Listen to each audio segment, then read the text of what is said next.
여러분 안녕하세요. 좋은 주식TV입니다. 요즘에 증시가 굉장히 이제 좋은 흐름이 나오다가 조금 눌리다가 다시 좋은 흐름이 나오다가 눌리다가 갈팡질팡하고 있습니다. 어제 나스닥은 그 갈팡질팡하는 시장의 심리가 완전히 뭐 적나라하게 드러난 장이었다고 생각을 합니다.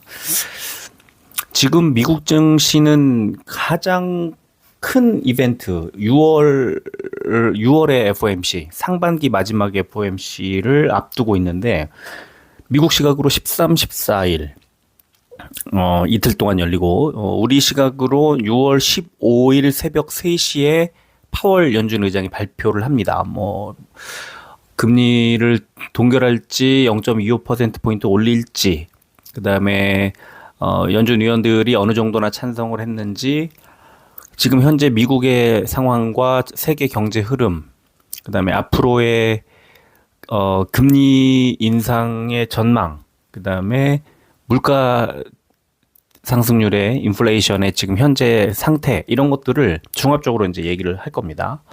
너무 중요해요. 한국은행 총재의 그 금융통화위원회 끝나고 한국은행 총재의 브리핑이 굉장히 중요하다고 제가 말씀드리는 것처럼 어쩌면 그 이상으로 그 미국 연준 의장의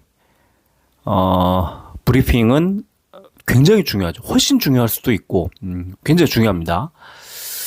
그래서 뭐 미국 증시뿐만 아니라 세계 각국의 증시가 이렇게 연준의 중요한 이벤트가 FOMC 같은 중요한 이벤트가 있을 때 요동치게 마련인데 최근에 이제 6월에 FOMC에서 금리를 올릴 거냐 동결할 거냐가 굉장히 첨예하게 부딪히기 때문에 하루 전망이 좋게 나오면 주가가 잘 가고 하루 안 좋게 나오면 떨어지고 완전히 일희일비하는 그런 흐름이 나오고 있습니다. 중요한 거는 결국은 지금 그래서 이제 금리를 올릴 거냐 내릴 거냐 뭐 동결할 거냐 이것보다는 이제 그 이후 다음 주 이후의 시장 분위기가 어떻게 될 것인지가 중요하다고 생각을 해요. 그래서 저는 이번 FOMC가 지나가고 나면 주가는 상승할 수 있다. 조금 추가 상승이 이제 여력이 좀 더 있다고 봅니다. 아마도 이제 미국 증시가 지금 최근에 이제 금리 인상 이슈로 좀 작년 재작년에 좋지 않았던 그 거의 터널의 끝에쯤 와 있기 때문이기도 하고요. 그다음에 경기 침체, 이 리세션이라고 하는 경기 침체의 거의 바닥을 지나가고 있는 그래서 반도체, 특히 메모리 반도체 쪽에 삼성전자나 SK 하이닉스가 바닥을 통과하는 그런 지점에서 주가가 상승하고 있는 걸 경험하고 있고요. 먼저 선반영하는 굉장히 좋은 공부가 되고 있다고 봅니다. 왜? 1분기에 영업이익 마이너스 95%, 2분기도 뭐 비슷한 실적을 낼 것으로 예상을 하고 있는데도 불구하고 주가는 이미 올라가고 있습니다. 왜? 3분기, 4분기, 그러니까 하반기, 그리고 내년, 내후년 좋아질 거니까. 여기가 바닥이니까 라고 판단하고 시장이 미리 올리는 거죠. 그래서 주식시장의 중요한 특징인 선반영을 지금 삼성전자나 SK하이닉스는요. 7만 원대에서 좀 12만 원 코앞에 와 있는 그런 구간입니다. 어느새 50%, 60% 정도의 수익을 내고 있는 그런 상황이에요. 너무나 놀랍습니다. 지금 실적이 좋지 않고 당분간 안 좋은 실적이 이어질 거라고 그 예상이 나오고 있음에도 불구하고 그건 2분기가 마지막일 거야라는 조심스러운 전망과 함께 주가가 크게 올라가고 있다.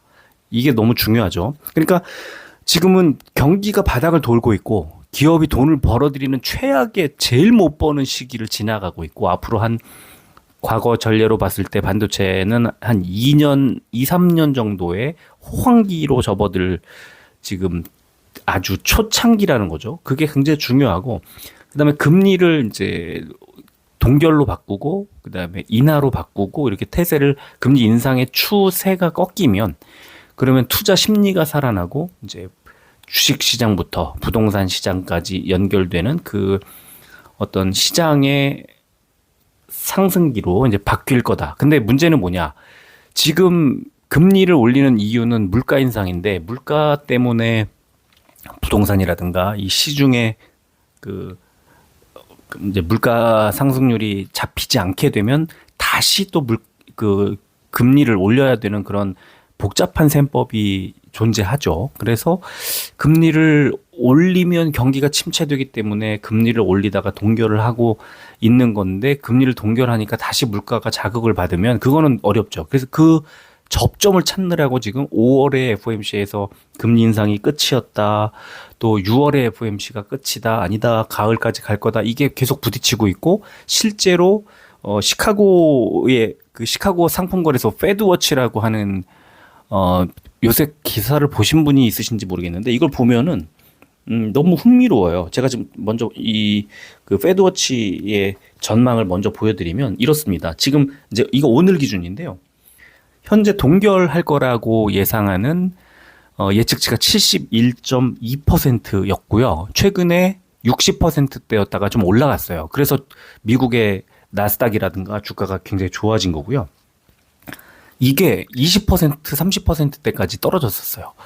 인상이 60%대까지, 60% 후반까지 올라갔었거든요. 그래서 30% 초반까지 금리 동결 기조가 떨어졌다가 다시 바뀐 거예요. 이 금리 동결이 압도적으로 우세한 상황에서 이제 조금씩 금리 동결 그 확률이 점점 높아지고 있다. 그래서 미국 증시가 지금 최근에 계속 올라갔던 건데요. 이 페드워치를 이제 오늘 60%대에서 70%로 올라갔다는 이걸 이제 생각을 하시고, 미국의 그 나스닥 지금 차트를 보면 오늘 1분봉인데 1분봉이 이렇게 나옵니다. 상승 출발을 합니다. 그래서 쭉 올려요. 1.1 몇 퍼센트인가 아까 잠깐만요. 나스닥이 1.11%까지 올라갑니다. 이제 장 초반에. 그러다가 쭉 빠지죠. 그래서 한 3시간 만에 최저점 오히려 마이너스 0.07%까지 빠집니다. 그런데 다시 반등을 하죠. 그러다가 다시 떨어졌다가 막판에 이제 몇 분 남겨놓고는 한 3, 4분 남겨놓고는 다시 또 올립니다. 이게 하루에도 지금 투심이 상승 출발해서 급등시켰다가 급락했다가 다시 급등했다가 이게 왔다 갔다 하는 거예요. 지금 이제 미국 증시가 FOMC를 앞두고 이제 작은 어떤 소식들, 소문들, 그 브리핑들, 뭐 이런 것들의 이벤트들, 이런 것들에 민감하게 반응을 하고 있다는 걸 아주 단적으로 보여주는 겁니다. 오늘 다우존스가 가장 드라마틱하게 움직였고, 나스닥과 S&P 500이 비슷하게 움직였는데 셋 다 이런 식으로 움직였거든요. 그래서 결국 강보합으로 마무리를 했어요. 자, 또 한 가지 이슈는 테슬라의 질주라고 생각을 합니다. 이 테슬라 일봉 차트인데, 테슬라가 그러면 2차 전지에도 영향을 미치고 또 나스닥에도 영향을 미치고, 그러면 테슬라 일봉 차트 지금 1년치 일봉인데 지금 현재 4월 말 5월 들어서 얼마나 많이 올랐는지 아시겠죠? 150달러에서 지금 244달러까지 90 몇 달러가 올랐어요. 거의 100달러 정도가 올랐습니다. 60%의 수익을 내고 있는데, 테슬라 그러면 어디까지 갈까? 한번 전망을 해보자는 거죠. 그러면 저 왼쪽에 작년 6월, 7월에 단기 고점, 쌍봉 만들 때 단기 고점이 250달러대 초반, 250 한 2달러 정도 됩니다. 그래서 저는 일단은 250달러까지는 테슬라가 올라갈 거라고 보는데, 지금 일단 이격도가 벌어졌기 때문에 약간의 조정이 나올 수는 있어요. 그리고 이 250달러대를 뚫으면요, 작년 9월에 저점 부근, 이 저점 부근까지 이제 올릴 가능성이 높다. 근데 270달러입니다. 그러니까 250달러대와 270달러까지의 두 구간이 아마 그 고점, 단기적으로 고점일 거예요. 이 매물벽이 있을 거라고 저는 보고 있습니다. 그래서 그렇지만 지금 240달러대에서 테슬라가 아직도 270까지 간다면 한 10% 이상의 추가 수익이 있을 수 있고, 그렇기 때문에 나스닥도 추가로 좀 더 올라갈 가능성이 있다고 보는데, 뭐 나스닥 일봉까지는 보여드리지 않을 텐데, 그래서 지금 현재 이제 돌아가는 상황이 FOMC 앞두고 굉장히 예민하게 미국에서 반응이 일어나고 있고, 테슬라가 질주하면서 국내 2차 전지에 그 흐름도 바뀌고 있고, 뭐 최근에 에코프로라든가 뭐 이 2차전지 대형주들의 흐름이 바뀌고 있는 거다. 이거를 아셔야 됩니다. 테슬라가 어디까지 갈까? 맥시멈 추가 10% 단기적으로 한 10% 정도 봅니다. 그러면은 지금 에코프로가 67, 뭐 70만 원 정도 찍었는데 여기서 한 뭐 테슬라가 한 10% 오르니까 단순히 한 추가 10% 정도 올라간다고 치면은 제가 어제 말씀드렸던 67에서 10% 6만 얼마 그럼 73 제가 일봉 차트 보면서 말씀드렸던 그 73 정도가 딱 나옵니다. 그래서 저는 에코프로가 추가로 올라갈 수 있는 구간이 테슬라가 270 정도 간다고 가정했을 때 에코프로도 73 정도 예상을 하는 겁니다. 그리고 그 정도 목표가로 두면 나쁘지 않을 것 같고 73만 원 정도 되면은 그때는 비중을 좀 줄여서 수익을 실현하면 좋겠다 이런 생각이 들고요. 자, 결국은 오늘 해야 하는 말씀드리려고 했던 이제 그 내용은 그래서 FOMC 앞두고 미국이 이렇게 흔들리고 뭐 요동치고 있는데 우리나라 시장에서는 과연 외국인 기관들이 뭘 샀어 그러면 지난 한 주 동안에 그리고 다음 주에 FOMC가 열리는데 여기에 대비해서 뭘 샀지 이걸 보자는 겁니다. 그래서 이번 주에도 지난 한 주 동안에 외국인 기관 연기금 개인들이 각각 어떤 종목들을 사고 팔았는지를 오늘 앞부분에 말씀이 길었기 때문에 조금 빨리 진행을 해서 보도록 하겠습니다. 자, 제일 먼저 지난 한 주 동안 코스피에서 외국인들이 가장 많이 판 종목은 압도적으로 포스코홀딩스 1411억 원어치를 팔았고요. 그 다음에 기아, 네이버, 금양, 메리츠 금융지주, 그 다음에 인버스 종목을 팔았죠. KT, OCI, 코스모 화학, 셀트리온, KTNG, 신한지주, 현대모비스, 고려아연. 자, 자동차 일단 기아 보이죠. 그 다음에 포스코홀딩스, 코스모 화학 같은 종목, 금양 같은 종목들도 보이고 셀트리온도 있고 그렇죠. 현대모비스 같은 이제 자동차주들을 지난 한 주 동안의 흐름이 좀 안 좋았는데 그럼 뭘 샀을까? 코스피에서 LG 에너지 솔루션을 가장 많이 샀습니다. 외국인은 1860억 원어치를 샀고요. 두산 에너빌리티, 코스모 신소재, 삼성전자 우선주, 포스코 퓨처엠, LG 화학, OCI 홀딩스, SK 하이닉스, LG 생활건강, HMM, KB금융, CS윈드, 삼성물산을 샀습니다. 2차 전지가 상당히 많이 늘었죠. 지난 한 주 동안의 특징이 바로 이겁니다. FOMC 앞두고 미국의 테슬라의 질주에 힘입어 대거 코스피에서 대거 외국인들이 이제 2차 전지를 매수를 했구나 하는 걸 알 수가 있고 반도체 중에서는 삼성전자 우선주와 SK 하이닉스를 샀죠. 그리고는 삼성전자는 보이지 않는 또 그런 흐름이 나왔고 경기가 돌아설 때 해운 물류주 그 HMM 같은 종목들 외국인 기관이 굉장히 좋아합니다. 그래서 그 종목도 여기 포함이 됐죠. 그리고 CS윈드 같은 종목 좀 장기로 가져갈 만한 종목이라고 보고 외국인 기관들이 매수가 들어올 때 관심 가지면 좋겠다 이런 생각이 들고요. 자, 기관도 볼까요? 역시 코덱스 200 선물 인버스. 그러니까 선물을 인버스를 팔았다는 거는 미래에 머지않은 미래에 떨어질 거라고 예상하는 걸 파는 거니까 올라갈 거라는 거잖아요. 그러니까 지금 주가가 상승하는 게 이 FOMC 지나고 나서도 계속 상승세로 갈 거라고 생각하고 외국인 기관이 털고 있는 거라고 저는 보고요.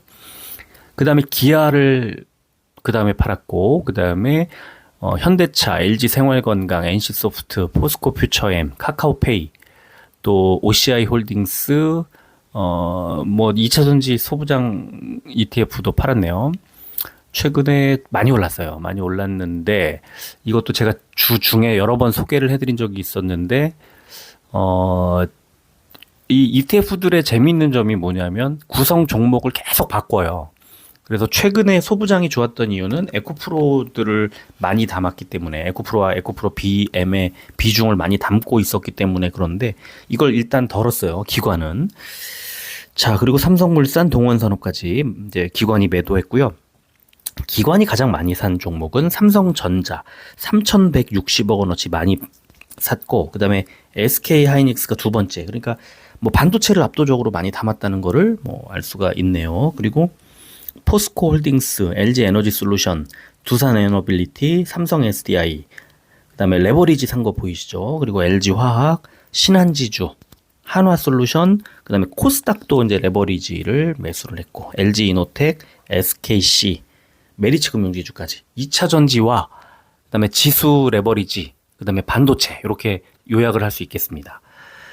연기금은 가장 많이 판 종목이 기아, 현대차, 또 네이버, KT, 셀트리온, LG생활건강, 그다음에 SK텔레콤, 삼성물산, 메리츠금융지주, 호텔신라, 아모레퍼시픽, 이마트를 가장 많이 팔았고요.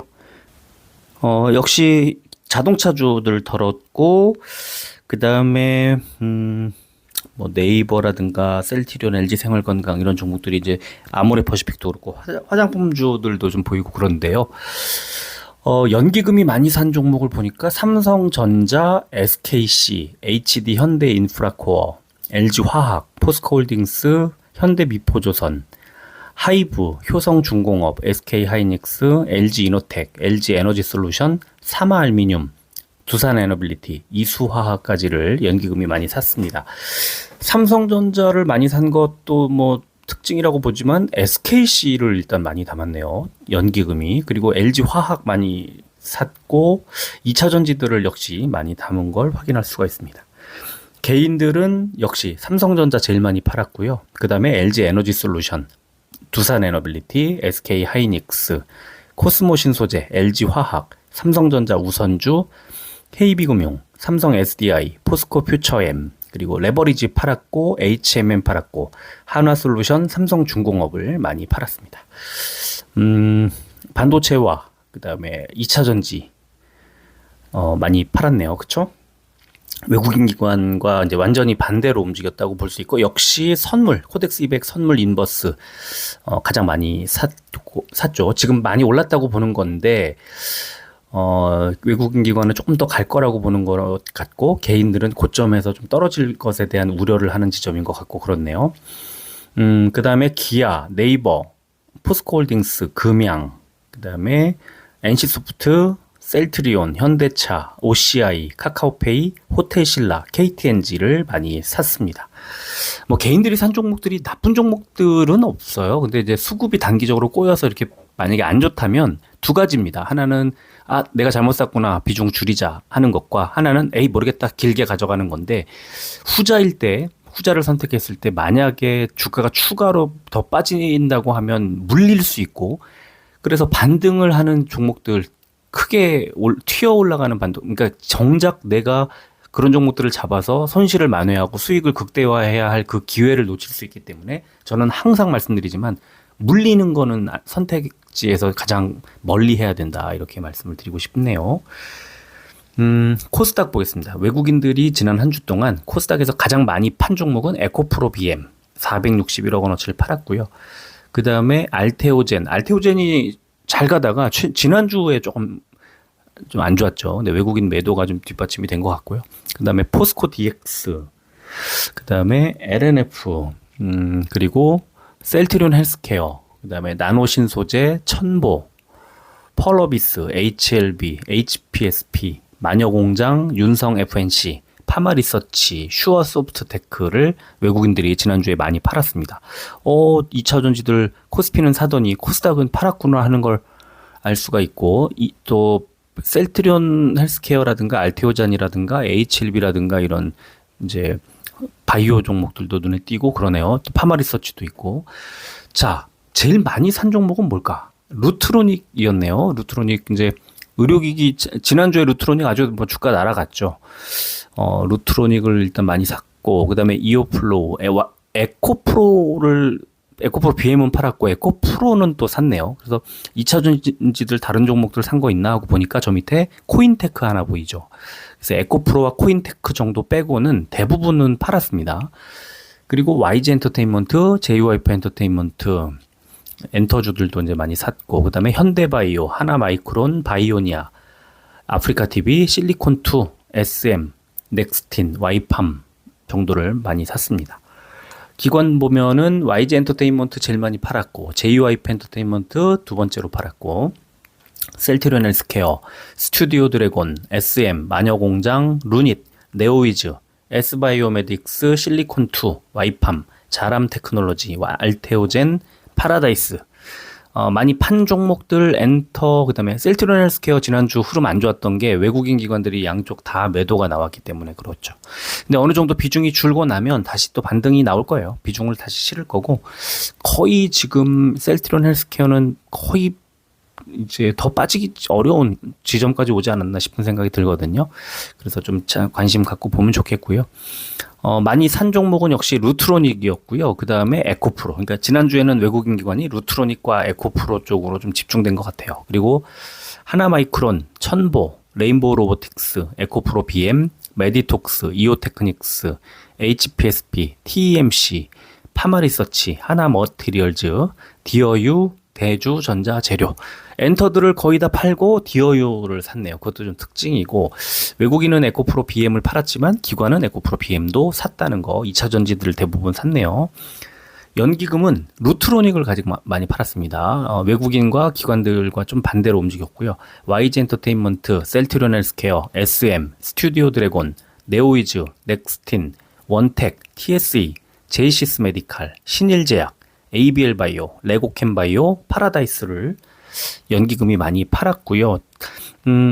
어떤 특징보다는 이제 바이오들을 조금 정리한 게 눈에 띄고, 뭘 담았을까? LNF 제일 많이 담았고요. 그 다음에 에코프로, 그리고 레인보우 로보틱스, 에코프로 BM, BH, 하나마이크론, TEMC, 메디톡스, WCP, 하나머티리얼즈, 파마리서치, ISC, 제우스, 이오테크닉스를 많이 샀습니다. 연기금은 충실하게 2차전지 반도체 두 업종에 집중을 한 것 같아요. 자, 개인들 보겠습니다. 루트로닉 역시 제일 많이 팔았고 압도적으로 1956억 원어치를 팔았고요. 그 다음에 에코프로 두 번째로 개인들이 많이 팔았습니다. 그리고 하나마이크론, 이오플로우, 현대바이오, 아프리카TV, 바이오니아, 대주전자재료, 레인보우 로보틱스, 에코프로 HN, 이오테크닉스, 코인테크, SNS텍, 리노공업을 많이 팔았습니다. 최근에 잘 갔던 종목들 수익 실현을 하고 있는 모습이 좀 눈에 띕니다. 뭐 SNS텍이라든가 코인테크라든가 또 대주전자재료라든가 이런 종목들이 잘 가는 종목들을 좀 많이 덜어낸 것 같고, 그럼 개인들이 뭘 샀을까? 셀트리온 헬스케어를 제일 많이 샀습니다. 376억 원어치를 샀는데 조금 더 이제 71,900원, 원래 무너지면 안 되는 구간 그 자리를 좀 하향 이탈했기 때문에 한 7만 원 정도까지 추가 하락할 가능성은 있겠지만 앞 숫자가 6자로 바뀌기는 어렵지 않을까 싶고, 조금 더 좀 디테일한 흐름, 그 체크 이런 것들이 좀 필요해 보일 것 같아요. 그리고 알테오젠을 많이 샀네요. 에코프로 BM도 많이 담았고, 포스코 DX, 루닛, 마녀공장, S바이오메딕스, 나노신소재, 골드NS, YG 엔터테인먼트, TEMC, 슈어소프트테크, HLB, 이스트소프트를 개인들이 많이 샀습니다. 일단 셀트리온 헬스케어, 그 다음에 에코프로 BM, 이 두 종목이 눈에 띕니다. 에코프로를 팔고 에코프로 BM을 샀다는 건 외국인 기관들과 반대로 움직였다는 거고, 결국은 에코프로는 약간 더 밀어올릴 가능성이 있겠다는 생각이 들고, 에코프로 BM은 조금 더 더디게 갈 가능성이 있다고 생각이 들고요. 마녀공장이 지금 상장 이후 좋은 흐름이 나오고 있지만 개인들만 사고 있는 흐름이 연출되고 있어서 다시 거품이 조금 빠지면서 눌릴 수 있어서 좀 개인들 매수하신 분들을 조심하셔야 되는 구간 아닐까, 또 그렇게 생각이 듭니다. 오늘 좀 빨리빨리 움직였습니다. 말씀을 드렸습니다. 오늘 그 앞부분에 좀 길게 말씀을 드렸기 때문에 다음 주에는 어떻게 될까? 지금 외국인 기관들이 FOMC 앞두고 지금 2차 전지하고 또 반도체 담고 있는 모습이 좀 특징이라고 보이고, 또 기관 중심으로 해가지고 로봇도 지금 좋은 흐름이 나오고 있거든요. 그래서 이것도 좀 제가 항상 플러스 알파, 2차 전지 반도체 바이오 그리고 플러스 알파로 로봇 관심 가집시다라고 말씀을 드렸었는데, 로봇이야말로 이제 잘 가려고 하는 게 아닌가 생각이 듭니다. 저도 궁금합니다. 다음 주 FOMC를 앞두고 전후로 해서 어떤 흐름들이 연출이 될지 굉장히 궁금해지는 대목입니다. 자, 오늘 여기까지 하겠습니다. 끝까지 들어주셔서 고맙습니다.